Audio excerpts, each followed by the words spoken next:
મારે એક દીકરો 4 વર્ષ 4 વર્ષનો હતો. બોલાવું છું બૈરો હા બરાબર. બૈરો ના છે કયા ગામના કીધા? બરોડા. બરોડાનો છે. બસ. અને જેવું કરશે એવું ભોગવશે.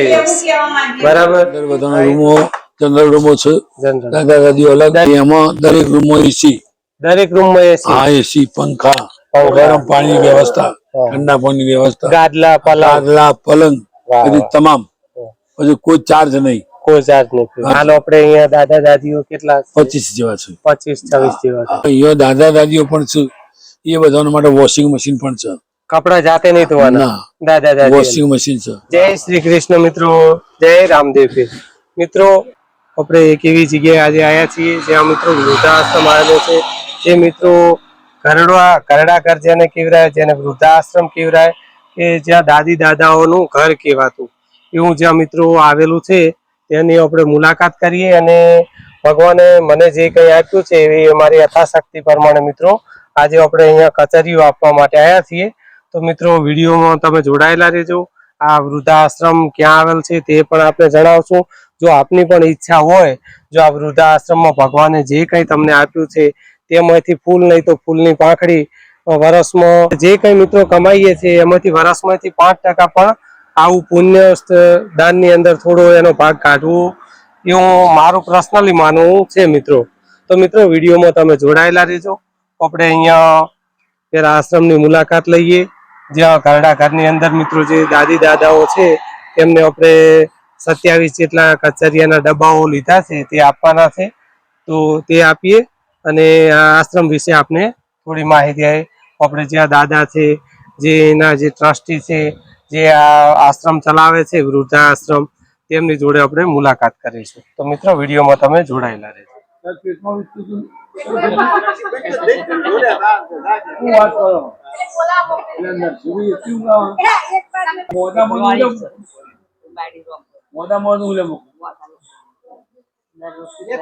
જય ભગવાન.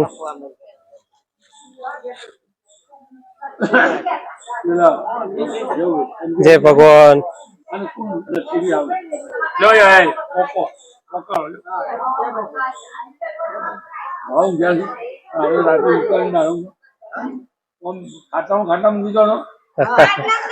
દાદા ઊંઘી ગયા હતા.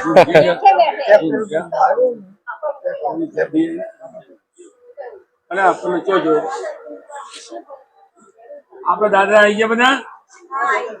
જ્યોતિ તારા પેલા આપ્યા છે લે. અરે એ ખાવા દે સોનલ લે. ના આવી જાવ બેન.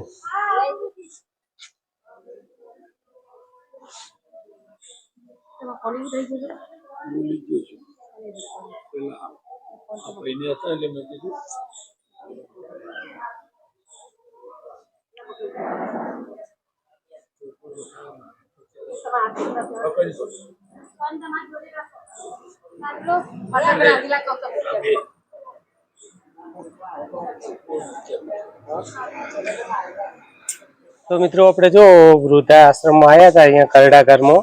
તો અહીંયા આપણને જે ભગવાને આપ્યું એવું કચરિયું આપ્યું. અહીંયા 26 ડબ્બા અને અહીંના જે દાદા છે જે બહુ સેવા ભાવિક છે અને જેમની અથાગ મહેનતના કારણે આ જે કરડા ઘર વૃદ્ધાશ્રમ સંત આશ્રમ ચાલે છે એવા રણછોડદાસ બાપુ પટેલ, એમની જોડે આપણે થોડું આ વૃદ્ધાશ્રમ કરડા ઘર વિશે જાણીએ.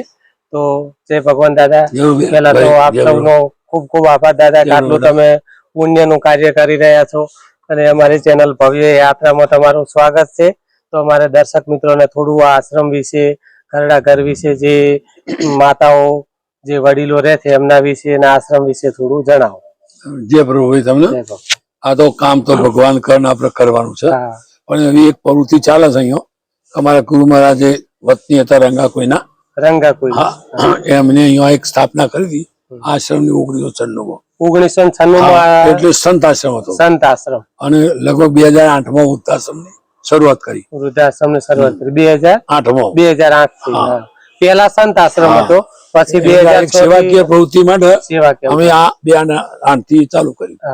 એટલે એની અંદર જે અમારા આશ્રમમાં કોઈ ફી નથી, કોઈ ફી ફ્રીમાં બધી વ્યવસ્થા છે. અંદર બધાના રૂમો જનરલ રૂમો છે, જનરલ દાદા દાદીઓ અલગ, દરેક દાદા દાદીઓ માટે હા, પર્સનલી રૂમ હા, અને એમાં દરેક રૂમમાં એસી, દરેક રૂમમાં એસી, હા એસી, પંખા, ગરમ પાણીની વ્યવસ્થા, ઠંડા પાણીની વ્યવસ્થા, ગાદલા પલંગ બધી તમામ, પછી કોઈ ચાર્જ નહીં, કોઈ ચાર્જ નથી. અને આ સમય 3-4 પ્રવૃત્તિઓ ચાલશે. એક પક્ષી ઘર ચાલશે, પક્ષી ઘર, એટલે સવારે કાયમ વહેલા અહીંયા દાણા પક્ષીઓને દાણા નખાય, પક્ષીઓને દાણા અહીંયા આપવાના હોય. પછી કૂતરાઓને રોટલા પણ નખાય છે. પછી સદાવત ચાલે છે કે કાયમ રોજ કૂતરાઓને રોટલા રોજ આપવાના. સવારે કૂતરો રોટલા અને 2 ટાઈમ પક્ષી ઘર ચાલુ, પક્ષીઓને 2 ટાઈમ ચણ આપવાના. પછી બીજું કોઈ પણ અતિથિ આવે, અતિથિ કોઈ ગમે તે આવે, એને કોઈ જ્ઞાતિ જાતિનો ભેદ નહીં, અને સમય જે આપણા જોડે હોય એને પ્રસાદ રૂપી અમે પ્રસાદ જમાડીએ, ભોજન કરાવો, પ્રસાદ રૂપી. પછી દર કાયમ સવારે પેલા આરતી, બપોરે 9 થી 10 કલાક રામધૂન. અહીંયા મંદિર આવેલું. હા, શેનું મંદિર છે દાદા? આપણે શિવાલય છે, અને અમારા ગુરુ મહારાજ ની સમાધિ પણ છે. ગુરુ મહારાજ, અમારા ગુરુ મહારાજ સમાધિ આપેલ છે. શું નામ ગુરુ મહારાજ? પ્રભુદાસ બાપા. શું નામ? સંત શ્રી પ્રભુદાસ બાપા. સંત શ્રી પ્રભુદાસ બાપુ. એમની અહીંયા સમાધિ એમનું છે. ચૌધરીનું શરીર હતું, પણ આ તો સત્સંગમાં આ બધું કોઈ જ્ઞાતિ જાતિ ના હોય, સાધુ ની કોઈ જાત ના હોય, બધામાં એક આત્મા છે એવા ભાવ આ સંતા ક્ષમતા છે. એટલે ત્યાં સવારે આ પ્રવૃત્તિ જો કે આરતી પૂજા થઈ જાય, ચા પાણી થાય, દાદા નાસ્તો, પછી 9 થી 10 કલાક ધૂન બોલાય. 1 કલાક ધૂન? હા, રોજ સવારે? રોજ કાયમ ડેલી. 2 ટાઈમ કે સવારના? ના, સવારે 9 થી 10 એક ધૂન, પછી બપોરે 2 ટાઈમ જે નિવૃત્ત હોય એ પ્રવૃત્તિ કરે. કપડો ધોવો, કોતો 12 વાગે જમ્યા પછી એમને શું 3 વાગે મહારાજ તો ચા પાણી આપી આવે રૂમમાં. પછી સોજના 4 થી 5 પોતે માળા કરવાની, મૌન 5 થી 6, પછી ફેર આરતી, સંધ્યા આરતી, પૂજા અને જે કોઈ કાયમ નું હોય અમારી ઉપાસના એ. પછી રાત્રે જમી 7 વાગે, પછી 7:30 સવારના દાદા ભોજનમાં શું હોય? સવારે નાસ્તામાં જો સૂકો નાસ્તો પણ હોય, ભાખરી હોય, ચા ભાખરી હોય, બિસ્કીટ હોય, પોઠિયા હોય, ચવાણું હોય, અને જાતું બધું કોઈ દર ખમણી હોય, એવું બધું અમુક ટાઈમે કોઈ ફરતું કોઈ દાતાર આવીને આપે તો દાતા ના હોય તો ના કોઈ હોય તો અલગ જમવાનું કોઈ હોય. બરાબર. અને સાંજે ખીચડી, ભાખરી, શાક, દૂધ. અને બપોરે તિથિ હોય કે ના લગભગ પાકું ભોજન, મીઠાઈ હોય જ. અને આપણે અહીંયા કઈક પૂનમ નો ને એવો કઈક જમણવાર થતો? હા, એટલે આપણે દર મહિનાની 25 તારીખે, 25 તારીખે, હા, દર મહિનાની 25 તારીખે અહીંયા અમારે રાત્રે ભજન સત્સંગ હોય. એટલે એ બધા જે આવું ભાવિકો એ બધાને જમાડવાના. એમને જમાડવાના? હા, એ બધાને જમાડવાના. બપોરે હોય એટલે રાતે 100-200 માણસ હોય દર મહિનાની 25 તારીખે. બીજું અમારા વર્ષની અંદર 3 પ્રોગ્રામ મોટા થાય કે અમારા ગુરુ મહારાજની તિથિ નિર્વાણ તિથિ જે દિવસ સમાધિ આપી હતી એ 25/3/2011 આપી હતી. 25/3/2011 એમનું દેહ શાંત હતો. રાત્રે 24 થયો ને 25 સવારે સમાધિ આપી. પછી અમે કાયમ પૂનમ રાખવાનું શું થાય, આપણી હિન્દુ ધર્મ તિથિઓ આગી બાજુ થાય. 14 ની પૂનમ આપણે કોઈ તહેવારોનું એટલે અમારા બહારથી બધા ભક્તો પણ આવવાના, ડીસા બાજુથી, બનાસકાંઠાથી, અમદાવાદથી. એ બધાને આપણે તિથિમાં તકલીફ ના થાય એના માટે તારીખ નક્કી, તારીખ ઉપર દર મહિનાની 25 તારીખ નહીં. દર મહિનાની 25 તારીખ એટલા માટે કે અમારા ગુરુમાંથી નિર્વાણ તિથિ 25 તારીખ નથી, એટલે દર મહિનાની 25 તારીખે ભજન ચાલે રાતે 8 થી 12. એ વખતે સોજે ભોજન, રાત્રે ચા પાણી નાસ્તો એ બધું ફ્રીમાં. પછી દર મહિનાની વર્ષમાં એક તિથિ ગુરુ મહારાજની નિર્વાણ તિથિ ઉજવીએ અમે 25 તારીખે. એટલે 24 તારીખ સોજના 4 વાગે સત્સંગ ચાલુ થાય, રાત્રે આખી રાત બપોર સુધી રજા બદલી અને બધાને જમાડી અને 25 તારીખ પછી બપોર પછી પૂર્ણ આવતી હોય. પછી ગુરુ પૂર્ણિમા, એ દિવસે પણ 2 દિવસ પ્રોગ્રામ હોય. ત્યારે 2 દિવસ ગુરુ પૂર્ણિમા. હા, એ વખતે 1500 માણસ હોય. પછી 25 તારીખ 2250 માણસ હોય. પછી દિવાળીમાં સ્નેહ મિલન. હા, એ દિવસે શું થાય, દિવસનો પ્રોગ્રામ એક સવારે આવવાનું બપોર સુધી, બપોર પ્રસાદ લઈને બપોર સુધી સત્સંગ ચાલે અને 500 માણસ થાય. આ રાતનું અમારી કાર્યવાહી ચાલે. ભગવાન કરે છે અમે કરાવશે. હાલ આપણે અહીંયા દાદા દાદીઓ કેટલા? 25 જેવા છે. 25-26 જેવા કરી. અને આજે હાલ આપણે રસોઈ ઘર જોયું, તેમાં જે જમવાનું બનાવે તેમને કોઈ પગારથી કે તે સેવા માટે? પગારથી છે, અહીંયા બીજા બસ બધા પગાર થી જેમ બીજું કોઈ નહીં પગાર. હા. એક મહારાજ અને એક સફાઈ કરે, મહારાજ અને એક આ સફાઈ સફાઈ માટે બે બરાબર. જે રસોઈ બનાવે તે મહારાજ પગાર ઉપર ને જે અહીંયા સફાઈ કરે એ બે બેનો જ પગાર. અમે તો બધા સેવા કરીએ છીએ. ના તમે તો બધા સેવા કપાવી છો. એટલે અહીંયા એ પ્રવૃત્તિ ચાલે છે. ના બીજું ના બહુ સારી. કે અહીંયા દાદા દાદીઓ પણ છે, એ બધાના માટે વોશિંગ મશીન પણ છે. કપડા જાતે નહીં ધોવાના ના, દાદા દાદી વોશિંગ મશીન છે. વાહ વાહ. જેને જાતે ધોવે બે ને મની વાત હા એ વાત બાકી એવી વ્યવસ્થા છે. હા. પછી સવારે નાવા ધોવા માટે ગરમ પાણી વ્યવસ્થા, સૂર્ય સોલર, હા એટલે એ પણ સવારે ગરમ પાણી આવે જ, કરવું ના પડે, એટલે એમને એ રીતની વ્યવસ્થા. અને અહીંયા જે દાદા દાદીઓને કોઈ મૂકી જાય એમને કોઈ ત્યાંથી આપે મહેતાણું કે ના, કશું જ નહીં, કઈ જ નહીં કઈ નહીં. એમને રાખવાનો ફ્રીમાં, હા. અને આજ સુધી એમને કોઈ મૂકવા આવ્યો એની દાદાની પેઢી કોઈ આપ્યું નહીં, અને અમારે એ પેઢી કોઈ લેવાનું જ નહીં, લેતા જ નહીં. હા. અને એવી કોઈ દાદા એવો ઘટના બની કે જે અહીંયા મૂકી ગયા હોય અને પરત એમને પાછા પણ લઈ ગયા હોય? ના, પાછા તો લગભગ આયા છે. હા. એ બધા એન્ડ સમયે એન સમયે તો કદાચ હા. એકાદ દાડો ત્યાં કરી જીવ્યા છે, એ રીતના ગયા છે. હા. એ ચમત્કાર કહેવાય હા, ગામડા માટે. અને અહીંથી જે વૃદ્ધ બીમાર પડે ને, હા લાંબી બીમારી ભોગવતા જ નથી. એ 2-4 દિવસમાં લગભગ એનું તો શરીર અહીંયા શાંત થઈ જાય. રોજ ભગવાનનું નામ હરિસ્મરણ કરવાનું હોય એમને ભગવાન તકલીફ આપે જ નહીં ને? અને અહીંયા લગભગ આપણે બાપા કેટલી છે અંતિમ ક્રિયાઓ કેટલા વ્યક્તિની થઈ? હા, લગભગ 3 કે 4 થઈ. અહીંયા હા, એવું એમ? હા. લાવારી સંવાદ હતા 1-2, હા. અને એકના તો દિલ્હી હતા, એટલે દિલ્હી થી આવી શકે. પણ એમને કોઈને તમે આમ જાણ તો કરતા હશો ને હા. પરિવારને? બધાને જાણ કરો. જાણ કરવાની કે અમને દેહાંત થયું છે. અમારા 3 વ્યક્તિ જે એક્સપાયર થઈ હોય હમ. એમાં કેવું થયું, ભાઈ ન્યાયી હતા, હા. એટલે ઉંમર 75-76 ની હતી, હા. પણ આપણને લાગે 36 વર્ષના. છત્રીસર એટલે શરૂમાં અમારો આશ્રમ બન્યો ને હા એ વખતે અહીંયા પેલા બસ સ્ટેન્ડ ઉભી હતા, એના ઉપર આપણું નેતૃત્વ ધરતી હતી. હા. પછી અમે એમ આયા એટલે કે બાપા મારો એ રહું છે અને મારું કોઈ છે નહીં. નહીં, એટલે નિયમ મુજબ એની બેન થતી હોય, દીકરી થતી હોય, હમ. એ આપે કે આ માણસ મારો છે હા અને મારી જવાબદારી, કારણ કે બીજો પ્રોબ્લેમ ના થાય એના માટે. હા હાચી. એટલે એ અહીંયા હતા. બરાબર. પણ એ એટલા બધા આ આશ્રમ ઋણી હતા હમ. કે પછી આ બધું આવું કામ બધું પોતે કરતા. અને એમને કહેલું હતું હમ. કે બાબા એન્ડ સમય બસ અહીંયા તમે મારી આ ક્રિયા કરી, એટલે ભગવાને એવી કૃપા કરી હા કે એન્ડ સમયે ભગવાને એવો જોગ બનાવ્યો કે મસ્ત સમય હતો. હા પછી અહીંયા કુકવાડા અગ્નિ સંસ્કાર કર્યો. હા અગ્નિ સંસ્કાર કર્યા પછી બે ભાઈઓ બીજા જો ભગવાન ગીતા બોલ્યા, કર્યાવાનું કોઈ મળતું નહીં, કરેલું ફોગટ જતું જતું નહીં. નથી. એટલે એને કર્યું હતું ને એટલે 2 માણસ હોયા, બધો પૈસા તો જે થતી હતી મરણ કીધી એ બારોબાર આપી દીધી. હમ. પછી એક ભાઈ આવીને તિથિ આપી, આ દાદા દાદાઓને જમાડ્યા. વળી એક ભાઈ આવ્યો, હા. તે એમનો જે અસ્થિ કહેવાય ને હા. એ છે હરદ્વાર મોકલ્યો. વાહ વાહ બહુ સારું. જો પછી એક દાદી હતો, હા. પોતે હતો વાણિયા, વાણિયા જૈન દિલ્હી, જૈન વાણિયા. દિલ્હીના હા, દિલ્હી મૂળ ભાંગેર બાજુ હતો, હા. પણ વર્ષે જ તો હતો દિલ્હી. હા એમના છોકરા હતા, હા એટલે ત્યાં એ અહીંયા આવેલો. હા એમનો છોકરો થોડો પગ પ્રોબ્લેમ હતો, હમ. એટલે પ્રેમથી મૂકી ગયેલો. હમ. વાન લોકોને દિલ્હી ભાવતું નહોતું. હમ. પછી સવારે વહેલા એમને એટેક આવ્યું. હમ. અટેક આવ્યો એટલે નાતા નાતા કપડો બદલતો ને એક્સપાયર થઈ ગયો. હમ. અને વાણિયાનો 25 ચાલતો હતો. હા અમે એક બીજા વાણિયાભાઈને પૂછી હા. હવે અમને કેવી વિધિ હોય છે હોય. હા આપણે એટલે એમને પહેલા એને વિધિ પૂછવું પૂછ્યું પડે. છોકરાને. હા, બરાબર. હવે તારી બા એક્સપાયર થઈ ગઈ, હા બરાબર. તો કે બાપા એની સ્થિતિ માપની હતી, હા, એ એટલે પરિસ્થિતિમાં અર્જન્ટ આપણે આવે તો એને ખોટો ખર્ચો થાય, ખર્ચો થાય. પછી એ પોતે વેઠી નાખે હમ. અને આવવામાં 7-8 કલાક થાય. હા એને આમાંથી કીધું કે બાપા એક કામ કરો, મારી વાનો ઓપરેશન તેઓ કરજો, બરાબર. ખુશી છું, હમ. અને બસ પછી હું એનું જે કઈ એક્શન જે થતું તો છે એ પાછળથી ક્રિયા કરશું. બરાબર. એટલે અહીંયા એમની અમે પછી ચોથા દિવસે છોકરો આવ્યો એટલે એમનું જે કઈ કપડો બપડો લઈ ગયો અને બસ અહીંયા એમની અગ્નિ સંસ્કાર એમાં પણ કર્યો. એટલે એવા 2-4 દાદાના અહીંયા અગ્નિ સંસ્કાર થયા. એટલે ભગવાન એવી કૃપા છે કે આજ સુધી અમારું એ બાબતનો કોઈ પ્રોબ્લેમ થયો નહીં.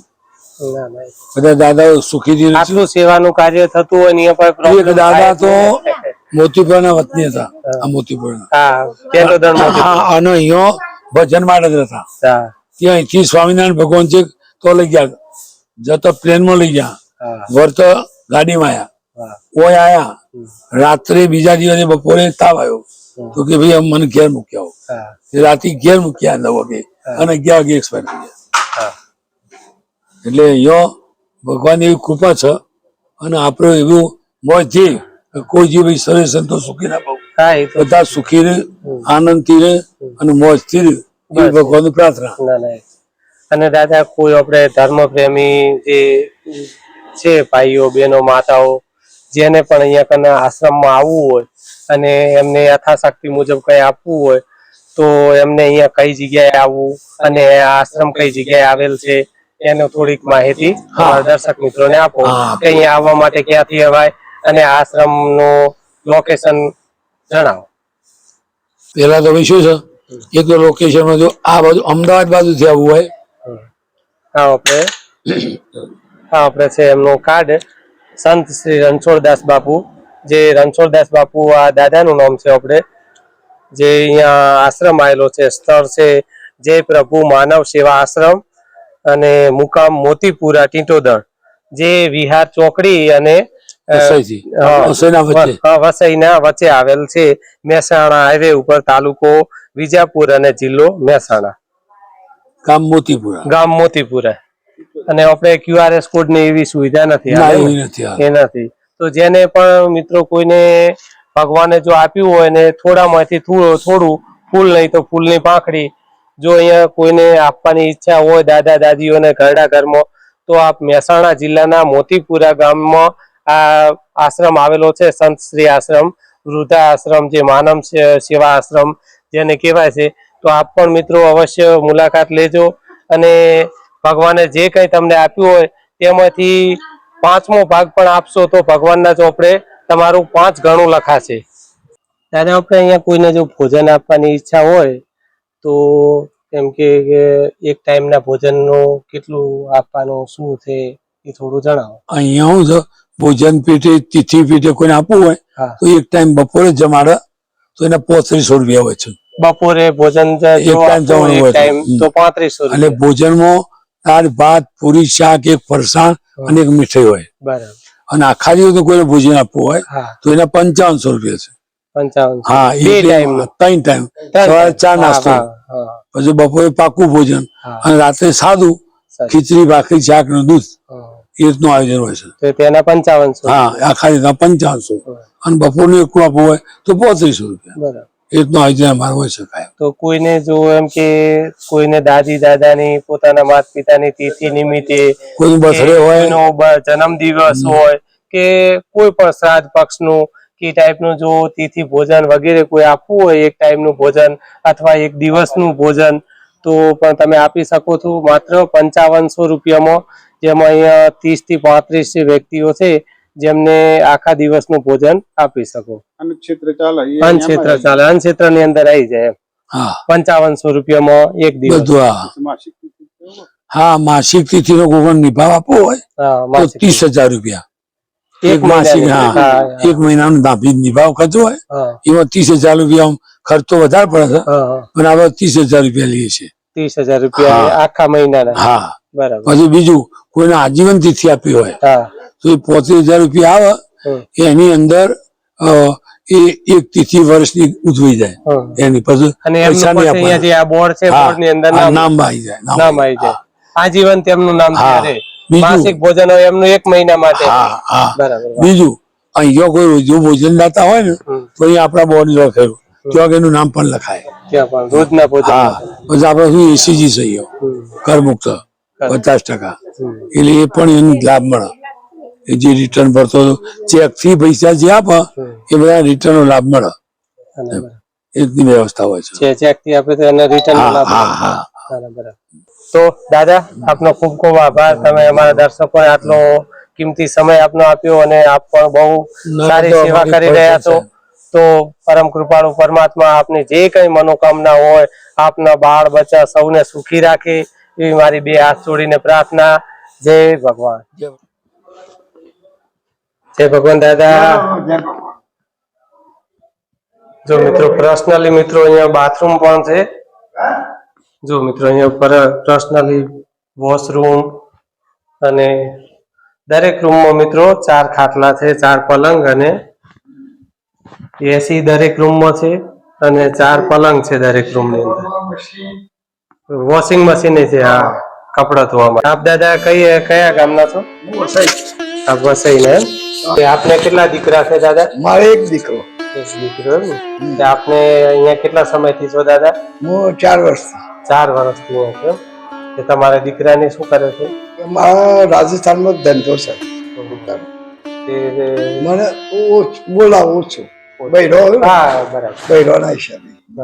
ચાલો દાદા ભગવાન નું નામ લ્યો અને હરિસ્મરણ કરો. બીજું શું દાદા? મિત્રો બહુ દુઃખની વાત છે મિત્રો કે શું કહી શકું મિત્રો, સારું કે ખોટું પરમાત્મા જાણે મિત્રો. પણ ખરેખર આપણાને જેમણે મિત્રો જન્મ આપ્યો છે, જે આપણા મા બાપ છે, એમને ખરેખર આવું રીતે ના મૂકવા જોઈએ. બાકી કયો ઉચિત શબ્દ છે મને પણ મિત્રો કોઈ શબ્દ એવો નથી મળતો કે કયો શબ્દ બોલવો ઉચિત છે. જય ભગવાન માજી, ઊંઘો સુઈ જાઓ. જય ભગવાન. કેમ છો? મજામાં? કેવું ફાવે છે ને બા? હે ને? બરાબર. આપ કયા ગામના છો બા? અમે કેન વજાપુરની છે, આમ છું બરોડાની. બરોડાના છો ને? કયા ગામના કીધા? બરોડા. બરોડાના છો. અહીંયા કેટલા સમયથી છો તમે? મને 5 મહિના થયા. 5 મહિના થયા. અહીંયા લેડીઝ રૂમ છે એમ? હા, લેડીઝ કે સારી સગવડ આપવામાં આવે છે ને એમ? મજા આવે છે? ફેસિલિટી સારી, મજા આવે. ઘર કરતા સારું છે ને? ઘર કરતા સારું છે, ઘર કરતા સારું. બસ ભગવાન નું નામ લ્યો. બસ બસ બાપા સરસ છે ને? બસ બસ બરાબર. હા એ તો છે જ ને બા. જેવું તમારી સાથે જેવું જે જેમણે પણ કર્યું હશે એ એમને એમના છોકરા એવું કરવાના છે. આપણે બીજું તો હવે શું કહીએ કે ભગવાન નું નામ લ્યો. જય ભગવાન બા. તો જો મિત્રો આપને આ વૃદ્ધાશ્રમ ની એક્ઝેક્ટ લોકેશન બતાવી દઈએ. આ જે મિત્રો રોડ આવી રહ્યો છે તે મહેસાણા હાઈવે છે, મહેસાણા થી હિંમતનગર હાઈવે જે મહેસાણા થી આવે છે. અને આ બાજુ મિત્રો હિંમતનગર આવ્યા છે, વિજાપુર હિંમતનગર. તો મિત્રો તમારે જો અહીંયા આવવું હોય તો મહેસાણા થી આશરે 30 કિલોમીટર દૂર છે અને વિજાપુર થી મિત્રો આશરે 15 થી 20 કિલોમીટર. જ્યાં મોતીપુરા કરીને ગામ આવેલું છે વિજાપુર તાલુકાનું, ત્યાં મિત્રો આ જય પ્રભુ માનવ સેવા આશ્રમ આવેલો છે. તો મિત્રો તમે પણ એકવાર જરૂર મિત્રો આ આશ્રમની મુલાકાત લેજો. જય પ્રભુ માનવ સેવા આશ્રમ, જે વડીલ આશ્રમ, જે વૃદ્ધાઘર છે. તો મિત્રો તમને જે કઈ પરમાત્માએ આપ્યું હોય તેના ફૂલ નહીં તો ફૂલની પાંખડી પણ મિત્રો જરૂર અહીંયા આવજો. અને મિત્રો હું આશા રાખું છું કે આજનો વિડીયો આપને જરૂર પસંદ આવ્યો હશે. તો મિત્રો વિડીયોને વધુમાં વધુ શેર કરજો, જેથી કરીને કોઈ ધર્મ પ્રેમી વ્યક્તિ આ આશ્રમની મુલાકાત લઈ શકે અને થોડા ઘણું જે કંઈ પુણ્યદાન તરીકે અહીંયા આપવું હોય તો આશ્રમની અંદર મિત્રો આપી શકે. તો મિત્રો ફરી મળીશું એક આવા જ નવા વિડીયોમાં. ત્યાં સુધી આપ સૌ મિત્રોને મારા જય શ્રી કૃષ્ણ, જય માતાજી, જય રામદેવજી.